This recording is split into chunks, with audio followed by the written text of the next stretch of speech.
Hi, I'm going to do a quick piano tutorial on how to play Rodeo from the Faber Primer book series. This one, a piano student learns how to play the A written for the bass clef, which is the top line of the bass clef. So our hands are going to be on middle C for my left hand. This star is middle C. And for my right hand, my third finger's on G, which means I don't play this note. It's just going to be in between my thumbs.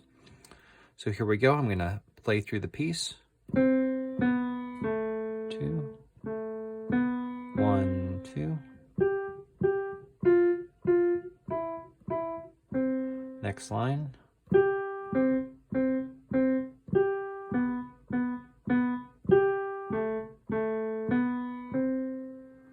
There we go. So actually, I only had to play these 3 notes in each hand for the whole piece. I hope that helps, and if you like these videos, please like, subscribe, and share, and let me know if you have any questions. Have a good one.